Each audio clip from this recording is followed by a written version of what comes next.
Welcome back to Everyday Insights, the podcast where we explore practical topics to help improve our daily lives. I'm Alex. And I'm Jamie. Today's episode is all about a topic that many people find challenging: life balance.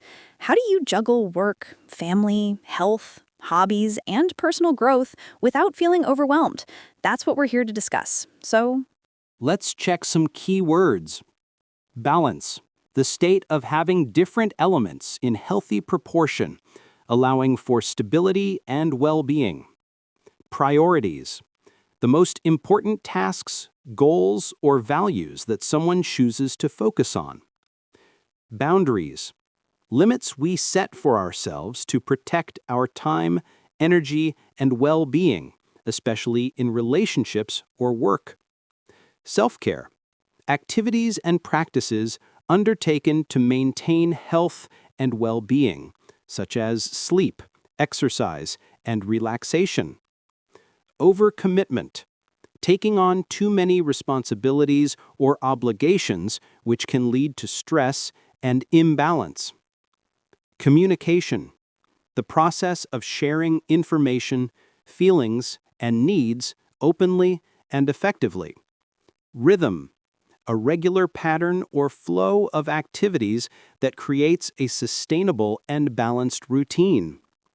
Guilt, a feeling of responsibility or remorse for some offense, real or imagined, which can impede balance.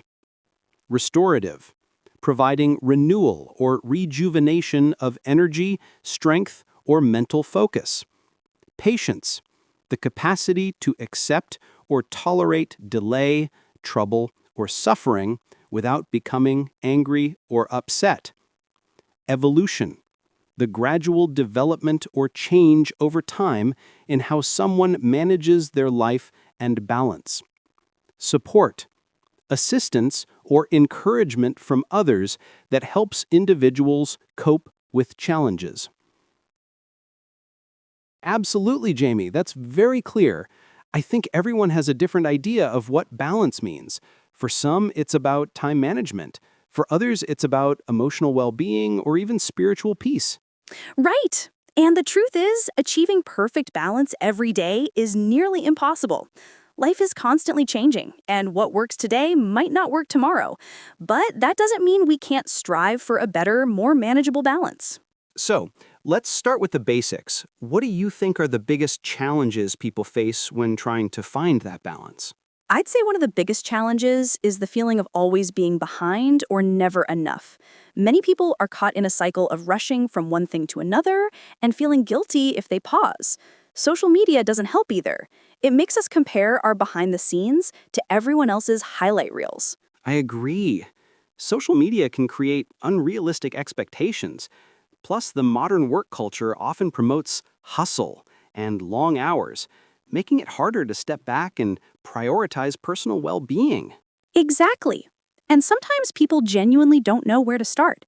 They might be overwhelmed by responsibilities at work, family commitments, or personal goals. It's easy to feel like you're failing at everything. That's true. I think one of the first steps is to redefine what balance means for you personally. It's not about doing everything perfectly, but rather about making intentional choices. Yes. For example, I had to learn to set boundaries at work. I used to check emails late at night or during weekends. Now I set specific work hours and protect my personal time. That made a huge difference. Same here. I've also realized that prioritizing self-care isn't selfish, it's necessary. If I don't take care of my physical and mental health, I can't be effective in other areas of my life. That's such an important point. Self-care can be as simple as getting enough sleep, eating healthy, exercising regularly, or even taking time to meditate or do something creative. Absolutely. But sometimes people think they need hours of free time to practice self-care. In reality, even small moments can make a difference, like taking 5 minutes to breathe deeply or stretch. And what about family and social life? How do you balance those with work and personal time? That's a good question. I think communication is key. Being transparent with family members about your schedule and needs helps. Also, finding quality over quantity. making sure the time you do spend together is meaningful. I couldn't agree more. For me, scheduling date nights or family activities in advance helps ensure I don't neglect those important relationships. It's about being intentional. Let's talk about hobbies and personal growth. Some people feel guilty taking time for themselves, especially if they're parents or caregivers. I get that. But hobbies are vital for mental health. Whether it's reading, playing music, gardening, or any other activity that brings joy, it recharges your mind. Right. And it's okay if hobbies take less time than you'd like. Even 10 or 15 minutes a day can be restorative. What about technology? Sometimes being constantly connected makes it harder to unplug and find balance. That's a big one. Setting boundaries around screen time, like turning off notifications or having device-free zones, can help create space for real-life connection and relaxation. And don't forget the importance of saying no. Overcommitting is a common trap that disturbs balance. Definitely. Learning to say no calmly and assertively is essential. You can't do everything, and that's okay. So, to recap some key points, redefining what balance means for you, setting boundaries, prioritizing self-care, communicating openly, scheduling quality time, and saying no when necessary. Well summarized. And remember, progress takes time. Be kind to yourself if things feel off or if you fall back into old patterns.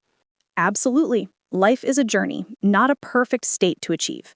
Small daily adjustments can lead to meaningful changes. Before we wrap up, I think it's important to remind everyone listening that balance is a dynamic process. What works today might need adjusting tomorrow, so give yourself grace and patience as you navigate it. Absolutely. Life will always have its ups and downs. The goal isn't to achieve perfection, but to find a sustainable rhythm that nurtures your well-being and relationships. And don't forget, seeking support is a sign of strength. Whether it's talking to friends, family, or professionals, sharing your feelings can lighten the load and help you gain new perspectives. Well said. Remember, small changes make a big difference over time. It's about progress, not perfection. That's a great note to end on. Thank you all for joining us today on Everyday Insights. We hope this discussion has inspired you to reevaluate and nurture your own life balance. Thanks for listening. Take care of yourselves and remember to make time for what truly matters. Goodbye.